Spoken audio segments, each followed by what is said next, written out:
بڑی کوشش کرنی پڑتی ہے، اور کئی بار ایسا ہوتا ہے کہ خدا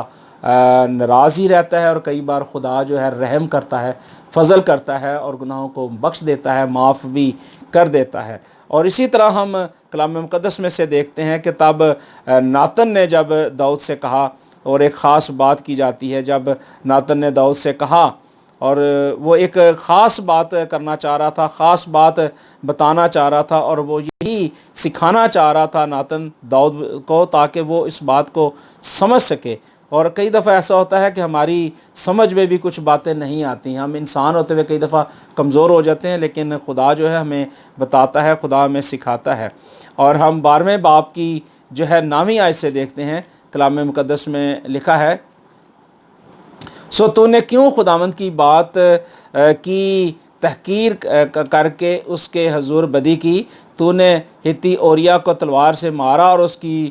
بیوی لے لی تاکہ وہ تیری بیوی بنے، اور اس کو بنی امون کی تلوار سے قتل کروایا۔ سو اب تیرے گھر سے تلوار کبھی الگ نہ ہوگی، کیونکہ تو نے مجھے حقیر جانا اور ہتی اوریا کی بیوی لے لی تاکہ وہ تیری بیوی ہو۔ سو خداوند یوں فرماتا ہے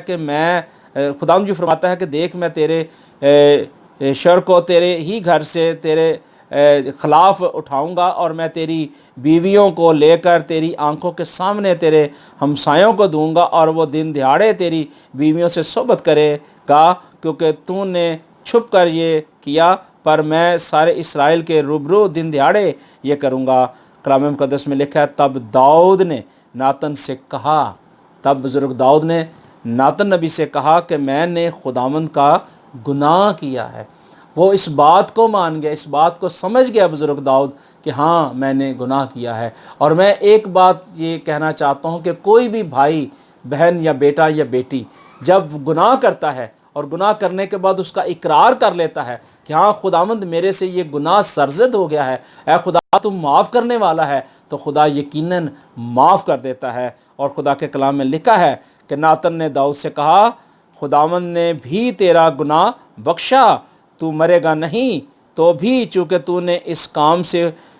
خداوند کے دشمنوں کو کفر بکنے کا بڑا موقع دیا ہے، اس لیے وہ لڑکا بھی جو تجھ سے پیدا ہوگا مر جائے گا۔ پھر ناتن اپنے گھر چلا گیا۔ اب یہاں ایک پروفیسی بھی کی جا رہی ہے، اور ناتن بتا رہا ہے کہ تو نے جو گناہ کیا ہے خدا نے تجھے معاف کر دیا ہے، بخش دیا ہے، پر اس نے کہا کہ جو بچہ پیدا ہوگا وہ مر جائے گا۔ اور دوسری بات اس نے کہی کہ چونکہ تو نے اس کام سے خداوند کے دشمنوں کو کفر بکنے کا موقع دیا ہے۔ اور بہت سارے لوگ جو ہے کہ کئی دفعہ یہ بنیاد بنا لیتے ہیں کہ جی بزرگ داؤد نے ایسا کیا، بزرگ داؤد نے شادیاں کی، اور بزرگ داؤد نے گناہ کیا، اور وہ خدا کے نبیوں کو جو ہے بیچ میں گھسیٹتے رہتے ہیں اور ان کو بار بار سامنے لاتے ہیں۔ یہ نہیں دیکھتے کہ ہم کتنے گناہ گار ہیں، ہم کتنے بار گناہ کرتے ہیں، تو خدا اتنے گناہ کرنے کے باوجود بھی خدا ہمیں معاف کیے ہوئے ہے، اس کا فضل رحم ہے۔ تو وہ تو بزرگ داؤد سے گناہ ہو گیا، اور اس نے پھر اقرار بھی کر لیا، اور جو شخص اپنے گناہ کا اقرار کرتا ہے خداوند یقیناً اسے معاف بھی کرتا ہے۔ اور یہاں بھی ایسا ہی ہوا۔ سو خدا جو ہے اپنے لوگوں کو معاف کرتا ہے، اپنے لوگوں کو بحال کرتا ہے، اور اپنے لوگوں کے ساتھ ساتھ چلتا ہے۔ اور یہاں بھی ایسا ہی ہے۔ پھر ناتن نے اسے کہا کہ جو بیٹا پیدا ہوگا وہ مر جائے گا۔ اب یہ ہے کہ وہ جو بچہ تھا وہ کیوں مر جائے گا؟ کیونکہ وہ خدا کی مرضی کے خلاف تھا،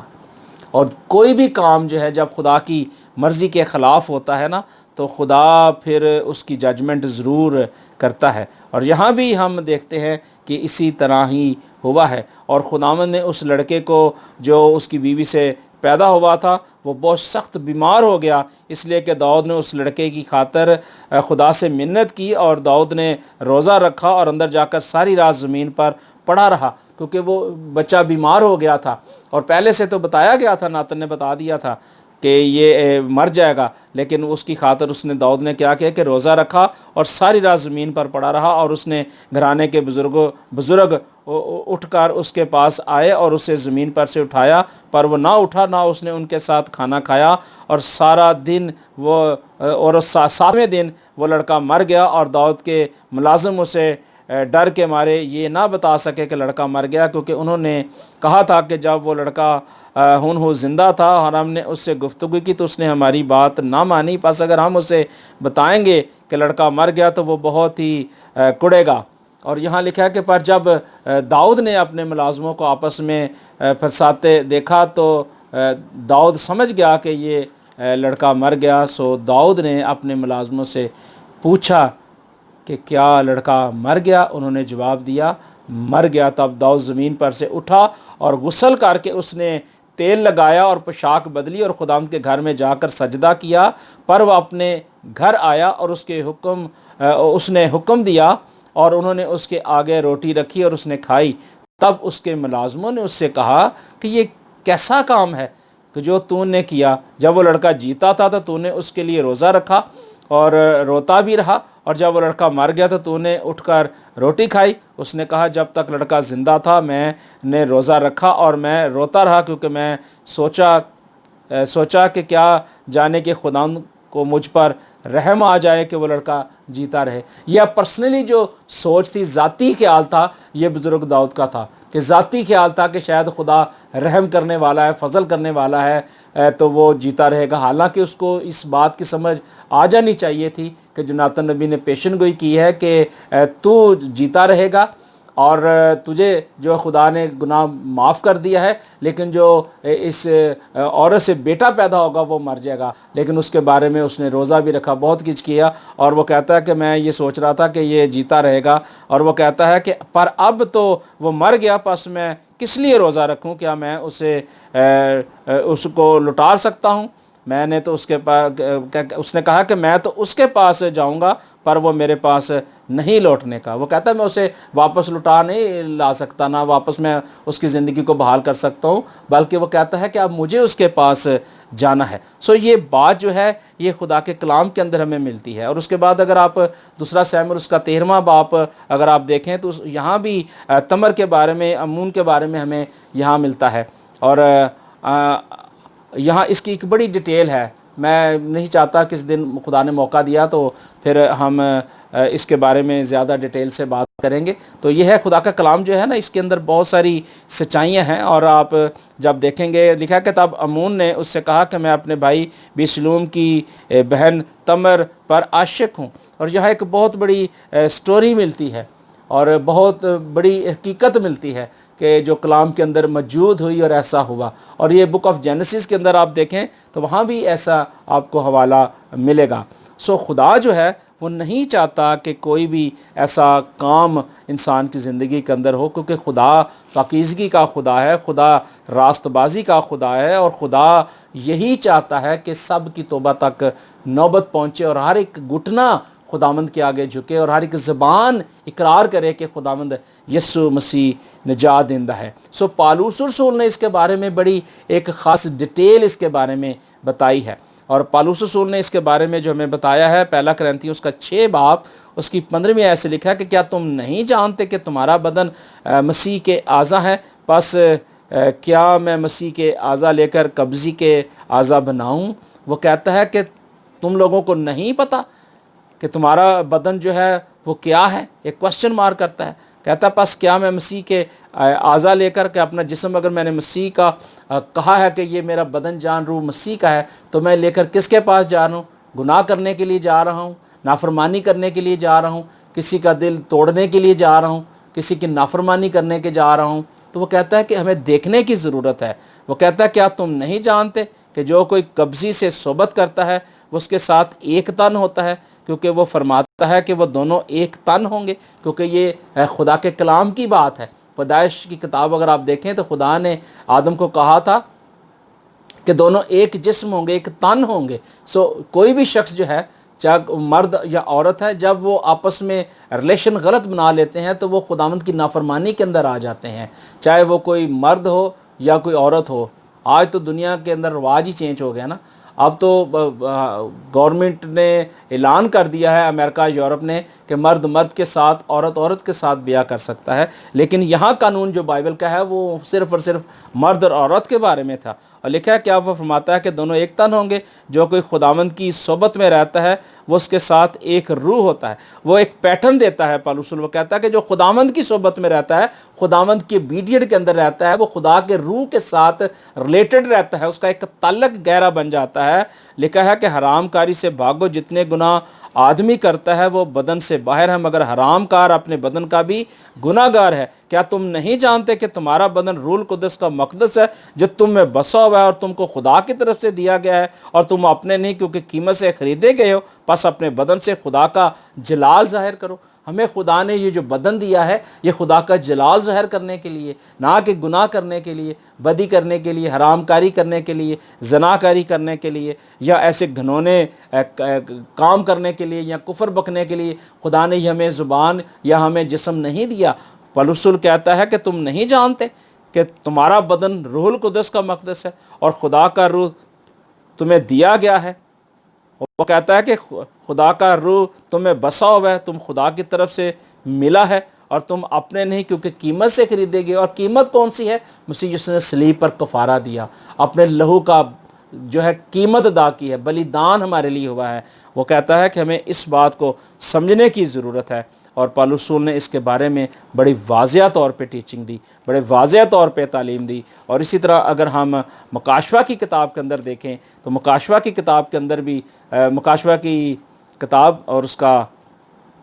16واں باب اور اس کی 15ویں آیت میں لکھا ہے کہ دیکھو میں چور کی طرح آتا ہوں، مبارک ہے وہ جو جاگتا ہے اور اپنی پوشاک کی حفاظت کرتا ہے تاکہ ننگا پھرے اور لوگ اس کی برہنگی نہ دیکھیں۔ اب وہ کلام مقدس جو ہے وہ یہی کہتا ہے کہ خداوند کے دن کے بارے میں ہم نہیں جانتے کہ کب آئے گا۔ جب ایک انسان رات گھر میں سویا ہوتا ہے نا تو اس کو کوئی پتہ نہیں ہوتا کہ کس وقت چور آ جائے۔ یہ ایک تمثیلی بات کی گئی ہے۔ ہمارا خداوند چور نہیں ہے، ہمارا خداوند چوروں کو مارنے کے لیے آیا ہے، چوروں کی چوریوں کو دور کرنے کے لیے آیا ہے۔ ہمارا خداوند جو ہے وہ آنے والا ہے، کسی وقت بھی آ سکتا ہے۔ لیکن مبارک ہے وہ جو جاگتا ہے۔ ہمیں جاگنے کی ضرورت ہے، ان